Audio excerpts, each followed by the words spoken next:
pero obviamente el sitio de la hemosis disminuye. ¿Y cómo nos damos cuenta? El paciente tiene bilirrubina indirectamente cruces aumentados, pero ya la anemia está controlada. ¿Por qué? Porque la médula ósea controla mediante la formación de mayor cantidad de reticulocitos esa disminución de la vida media producida por la destrucción crónica de glóbulos rojos esferocíticos. Una complicación que hay que evitar en la esplenectomía es la sepsis, especialmente por gérmenes encapsulados y hemófilos. Por eso a estos pacientes se les debe administrar penicilina durante 5 años después de la operación, pero sobre todo vacuna contra el neumococo polivalente, ¿no? Contra el hemófilos y contra el meningococo. Sobre todo con el neumococo, porque es muy frecuente en los pacientes con post-esplenectomía en esplenia, tienen sepsis por neumococo. Entonces, antes de una esplenectomía, siempre 3 semanas antes va a vacunar contra el neumococo. La vacuna se llama Neumo 23 y tiene, obviamente, cepas de neumococo. Existen pacientes que no se ponen en esplenectomía. Cuando no se ponen en esplenectomía, tienes que buscar la posibilidad de un vaso accesorio u otra causa de anemia hemolítica concomitante. ¿Sí? Muy bien. Dos, vamos a hablar ahora de trastornos de la hemoglobina, hemoglobinopatías. ¿Por qué el glóbulo no se destruye? Porque la hemoglobina es inestable, es alterada. Son trastornos congénitos. Podemos tener trastornos funcionales y trastornos estructurales.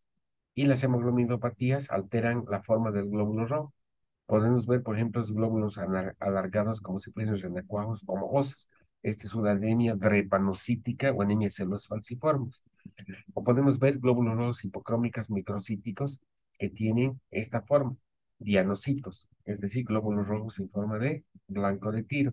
Y esto es característico de las talasemias, anemias hemolíticas por trastornos en la síntesis de cadenas alfa o cadenas beta de globina. Entonces, a esto se llaman hemoglobinopatías, funcionales o estructurales. Es importante conocer, sobre todo en los pacientes que tienen alteraciones estructurales, que puede haber defectos de la globina. ¿Y por qué se producen esos defectos de la globina? Porque hay mutaciones en los genes que producen, por ejemplo, cadenas alfa y cadenas beta. En la etapa embrionaria, ¿sí? No existe hemoglobina A del adulto, como es la hemoglobina con dos cadenas alfa, dos cadenas beta. Existe la hemoglobina GORS1, Portland y GORS2, que en lugar de tener cadenas alfa y cadenas beta, tienen cadenas gamma, cadenas epsilon. Estas hemoglobinas no tienen la capacidad de transportar oxígeno. Bueno, en la etapa embrionaria el feto no respira, no transporta oxígeno. Recibe toda la alimentación de sangre materna.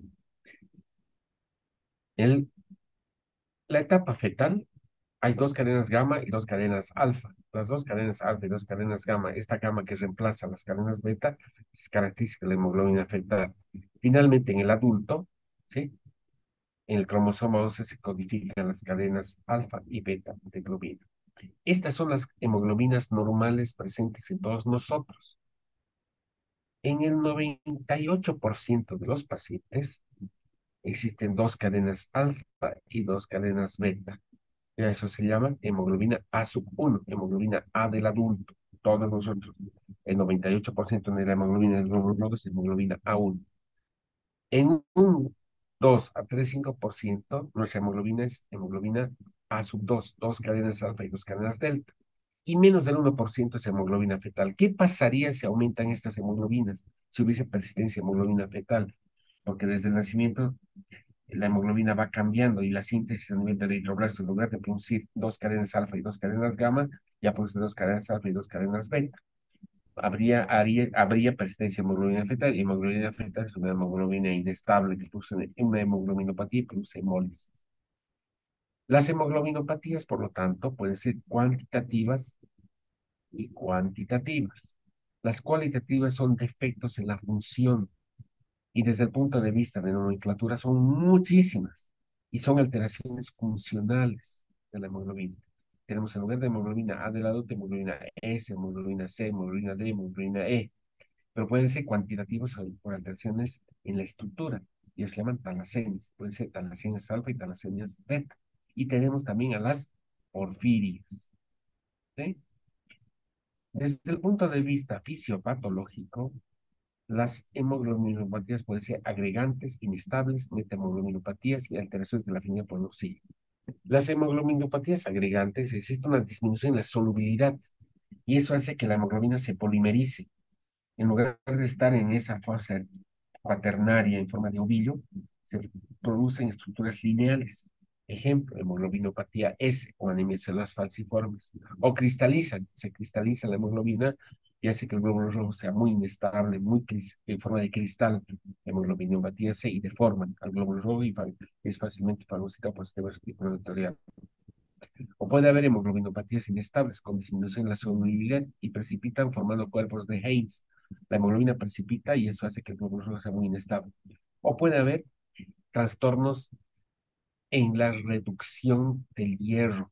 El hierro, en lugar de estar en forma de hierro ferroso, está en forma de hierro férrico. Y la protoporfirina, que tiene hierro en forma férrica, hace que, en lugar de ser una hemoglobina A, sea una metahemoglobina. Y la metahemoglobina es inestable y hemoliza el glóbulo rojo. O puede haber alteraciones en la afinidad por el oxígeno. Acuérdense, la hemoglobina del adulto tiene una buena afinidad por el oxígeno y transporta el oxígeno desde los pulmones a los tejidos. Pero la persistencia de la hemoglobina fetal puede hacer que esa hemoglobina no tenga tanta afinidad por el oxígeno y pueda hacer, ¿sí?, una anemia, o sea, puede producir hipoxemia y puede producir hemólisis por esa inestabilidad de la hemoglobina. De todas estas vamos a hablar de las hemoglobinopatías, ¿sí?, funcionales, E, D, C, y si pueden ver ustedes, existe una distribución geográfica. Por ejemplo, se ha hablado que la hemoglobina de células falciformes o la hemoglobinopatía S es prevalente del África ecuatorial, los países del África ecuatorial. ¿Y quienes vienen aquí? Individuos de raza negra. O hay hemoglobinopatías como la talasemia. La talasemia, ¿sí?, se llama anemia de las células del Mediterráneo. Hay algunos países como España, como Italia, Croacia, Grecia, ¿sí?, que tienen alteraciones en la síntesis de hemoglobina, digo, claro, de hemoglobina por defectos en las cadenas alfa o las cadenas beta. Entonces existe una distribución geográfica. Y obviamente los descendientes de italianos, los descendientes de croatas, la población afroamericana en los Estados Unidos, o afro-brasileña, o afro-peruana, o afro-boliviana, puede tener un rasgo, ¿sí?, que origine este tipo de hemoglobinopatías, porque son rasgos de tipo genético hereditario. De todas estas, vamos a hablar de la hemoglobinopatía S o anemia de células falciformes, así se llama, o drepanocitosis. Miren, el solo hecho de tener una mutación es una enfermedad genética autosómica. Simplemente se sustituye, es una mutación puntual. Adenina por timina. Adenina por timina en el DNA, en el gen de la globina beta. ¿Sí? En el gen que va a codificar la cadena beta, se reemplaza adenina por timina. Y esto conduce a una mutación que en lugar de producir ácido glutámico, esta mutación hace que el ácido glutámico, es una aminoácido, se codifique, sí, por otro aminoácido que se llama valina. Y en posición 6 de la cadena beta, lo que produce hemoglobina funcionalmente defectuosa, hemoglobina S. Simplemente una mutación, la sustitución de adenina por timina, KAGT por GGT. Esto, ¿dónde? Sí, esto en el gen que va a codificar la cadena beta, de manera que la cadena beta en posición 6, en lugar de tener un ácido glutámico, tiene una valina. Y al tener una valina, ¿sí?, se produce una cadena beta anormal.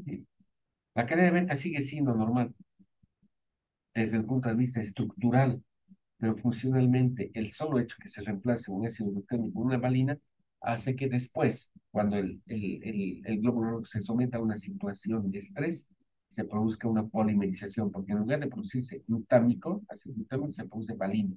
Aquí miren, el PIN-TRO, Blue, Val, diferentes aminoácidos en la misma cadena en posición 6. Y eso hace que el glóbulo rojo, ¿sí?, tenga una estructura normal por alteración de esta cadena beta de globina. Aquí está las cadenas alfa y las cadenas beta. En lugar de tener ácido glutámico, tiene una valina. Y eso hace que el glóbulo rojo, en lugar de ser normal, sea falciforme. Y el glóbulo rojo falciforme, ¿qué es lo que ocurre? No puede circular normalmente, pues va a obstruir la microvasculatura y va a producir hemólisis. Bien, de esta manera se ve. Vamos a ver glóbulos rojos en forma de os, que no son normales, y esto va a producir hemólisis, pero va a producir también que la estructura del glóbulo rojo se atasque en los capilares. ¿Cómo se hace el diagnóstico? Por medio de las electroforesis de hemoglobina. Vamos a poder identificar diferentes bandas, ¿sí? Proteicas. La hemoglobina A del adulto es esta, pues hemoglobina. Pero si nosotros desnaturalizamos y vemos diferente banda, por ejemplo, aquí tenemos un rasgo heterocigota con hemoglobinopatía AS. Y aquí tenemos persistencia A con hemoglobina fetal, ¿no? En diferentes. Entonces, esto se llama electroforesis de hemoglobina, tratando de identificar bandas anormales, es decir, proteínas anormales de globina. Generalmente, sí, cuando es un rasgo heterocigoto, es un rasgo falciforme, fenotipo AS, y generalmente es asintomático, porque lo que va a proteger de la hemólisis es el hecho de que tienes, ¿sí? El otro gen normal, que es una hemoglobina AS, pero los homocigotos o heterocigotos compuestos en un 75% SS, hemoglobina SS, que hereda los dos genes, va a producir una anemia de células falciformes. O en un 25% de hemoglobina falciforme con hemoglobina C, o en un 1% de hemoglobina falciforme con talasemia, es una alteración en la estructura de la hemoglobina. Una característica que no se conoce y no se sabe que los pacientes que tienen anemia de células falciformes no se infectan tan fácilmente como los individuos normales que tenemos de hemoglobina A del adulto al paludismo. De manera que en zonas endémicas palúdicas, los pacientes negritos que tienen hemoglobina S son resistentes frente al paludismo, a diferencia de nosotros que somos pacientes que no tenemos o personas normales con hemoglobina A del adulto. Una situación que no se conoce y no se sabe por qué, pero que es característica de los portadores de anemia de células falciformes, la resistencia a la infección en el paludismo. ¿Cuál es la sintomatología de la anemia de células falciformes? Puede haber complicaciones agudas, ¿no? Crisis vasoclusivas, es la manifestación más frecuente. ¿Por qué? Porque las células falciformes ocluyen los vasos sanguíneos. Pues puede haber, por ejemplo, ¿sí? Dactilitis o síndrome de mano-pie, o sea, crisis a nivel de los dedos de las manos con isquemia. Puede haber fiebre, una manifestación de la hemolítica es la fiebre, es un foco. O puede haber autoesplenectomía, porque puede haber infartos esplénicos por obstrucción, ¿sí? De la arteria esplénica, y puede haber autoesplenectomía. Dolor abdominal.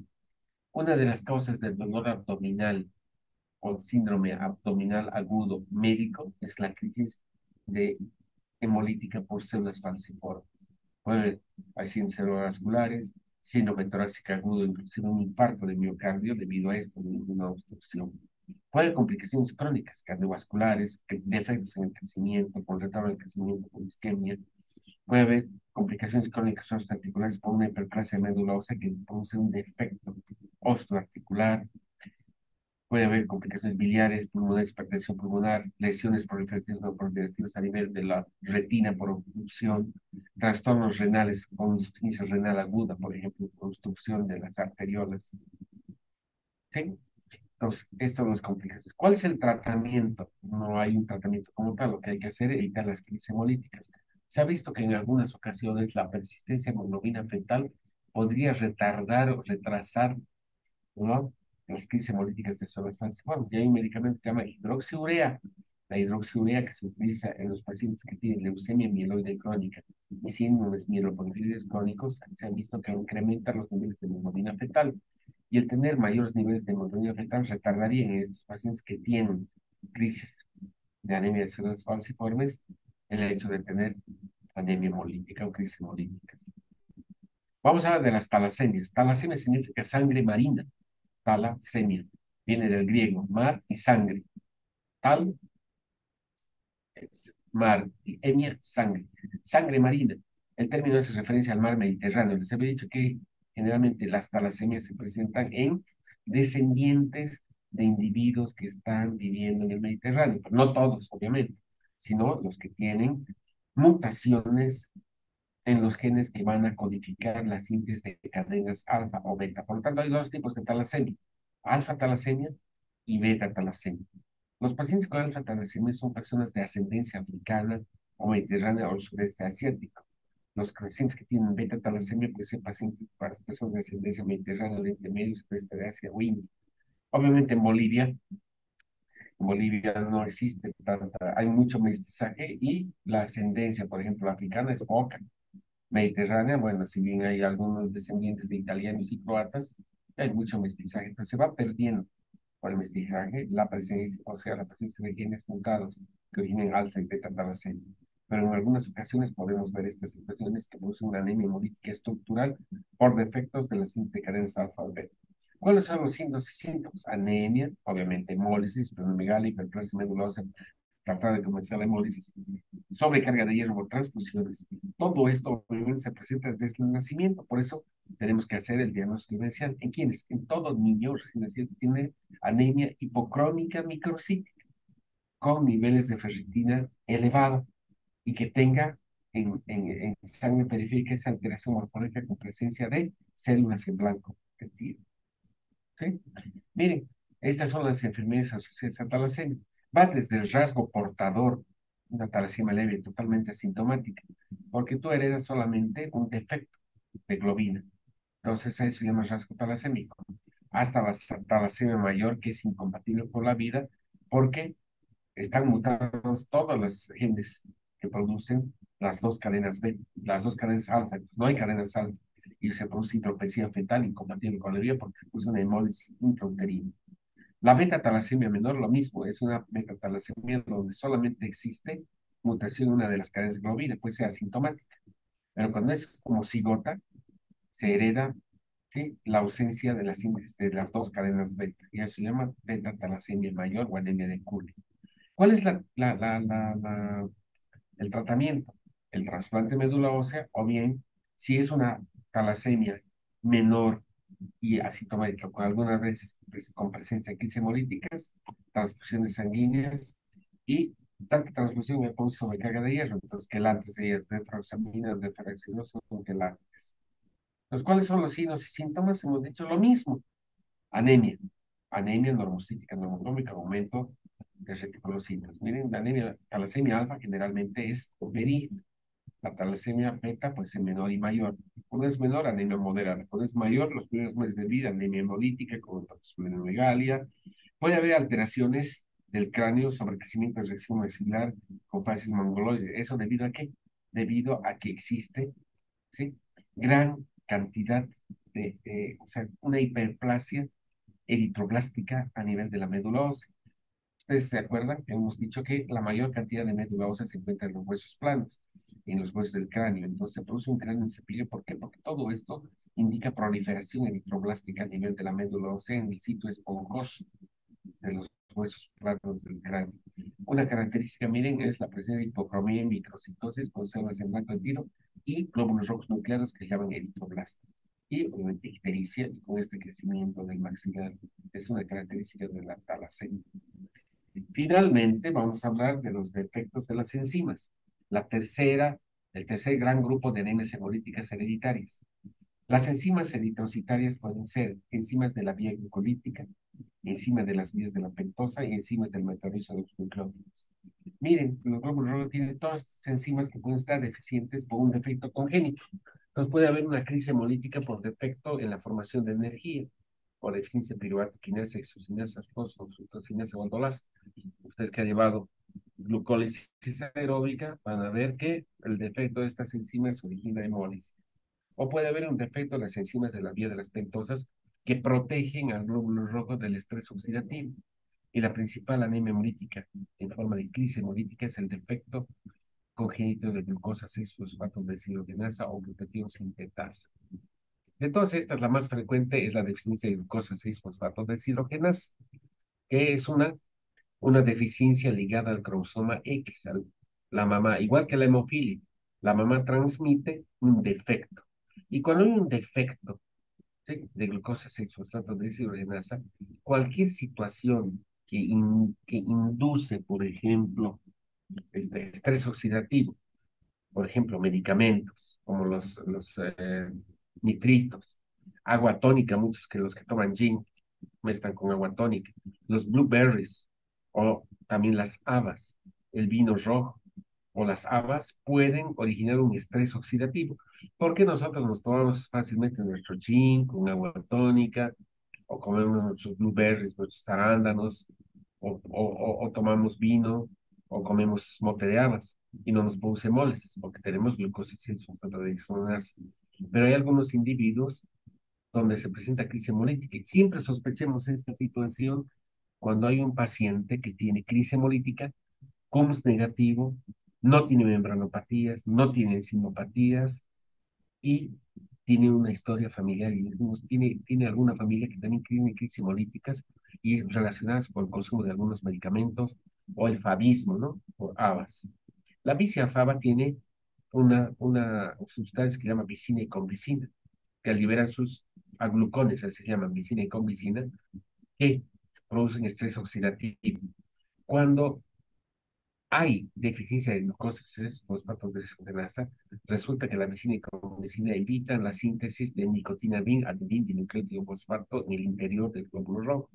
Ustedes saben que el NADPH reducido, sin merced a la síntesis de glutatión, evita que cuando haya radicales libres generados por la ingestión, por ejemplo, de habas, ¿sí? Produzcan lisis de la membrana y crisis hemolítica. A esta situación se llama fabismo y es bien frecuente. Hay un matemático, Pitágoras. Si ven la vida de Pitágoras, Pitágoras tuvo una crisis hemolítica por comer habas. Sí, se murió por fabismo, probablemente por deficiencia de glucosa 6-fosfato deshidrogenasa. Es la fisiopatología, como nos he mencionado. ¿Sí? El nicotinamina, adenina, reducido hace que el glutatión oxidado, al reducido, proteja al glóbulo rojo del estrés oxidativo por comer divisina, que es una sustancia que está en las habas. La deficiencia de glucosa 6-fosfato deshidrogenasa hace, ¿sí? Que, por ejemplo, agua tónica, blueberries, vino o medicamentos induzcan crisis hemolítica y se produzca una anemia hemolítica en pacientes con deficiencia de glucosa 6-fosfato deshidrogenasa.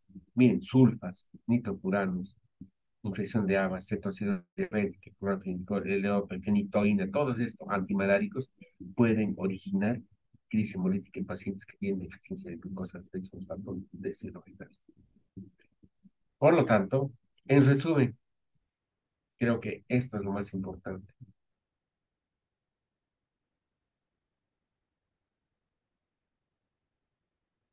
Esto, primero, síndrome hemolítico. Hecho el síndrome hemolítico, ¿qué pedimos? Prueba de CUMS. Si el CUMS es negativo, son hereditarias o no inmunológicas. Si el CUMS es positivo, son adquiridas inmunológicas, eso vamos a ver el día de mañana.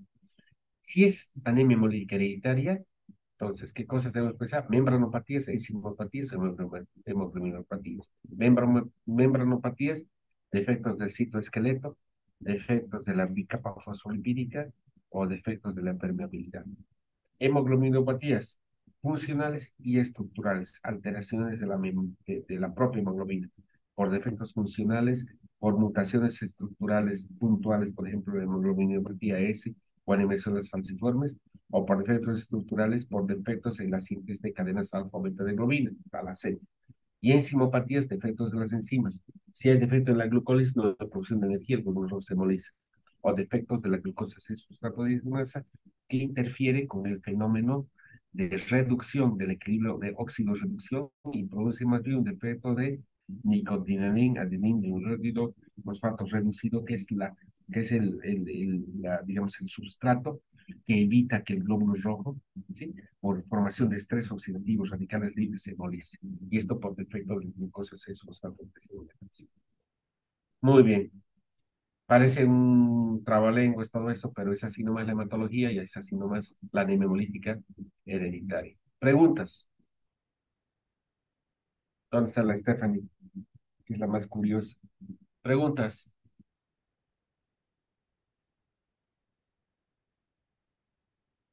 ¿O han entendido todo o no han entendido nada?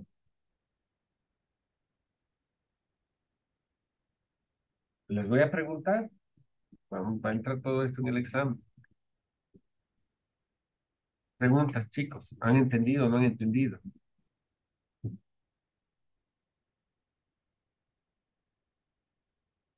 Si yo te pregunto y te digo, los pacientes, hay un niño que tiene ictericia tiene CUMS indirecto negativo, tiene anemia, tiene normocitos, normocromías, retículos aumentados, y su mamá y su tía y su abuelita dice que tienen ictericia, ¿en qué vas a sospechar? Una anemia hemolítica congénita. Y resulta que tienes fragilidad osmótica aumentada. ¿Qué diagnóstico es? Microesterosis hereditaria o membranopatías. Hemos tenido una paciente, no sé, en mi grupo, uno de los chicos, tres de los tres chicos que vienen conmigo, de los tres alumnos, hemos visto una bebé. ¿Se acuerdan? No sé si están ahorita en clase, una bebé que el Williams debe conocer, una bebé que ha venido con su mamá y dice, tiene hemolis, tiene hemolis. A ver, le haremos pruebas de hemólisis de fragilidad osmótica. La fragilidad osmótica es positiva, tiene una membranopatía, tiene una microesclerosis hereditaria. Tratamiento, ¿cuál va a ser? Ácido fólico, porque no va a gastar el ácido fólico. Y esperarse que unos 5 años y someter a la esterectomía. ¿Sí? Muy bien. O aquellos negritos, ¿no? Hay unos individuos de raza negra que tienen crisis hemolítica. ¿Qué vamos a sospechar?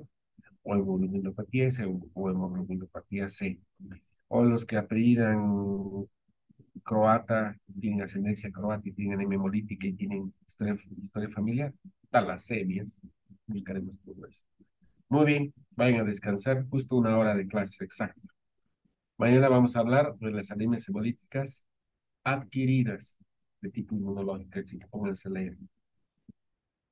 Buenas noches. ¿Ninguna pregunta? Any question?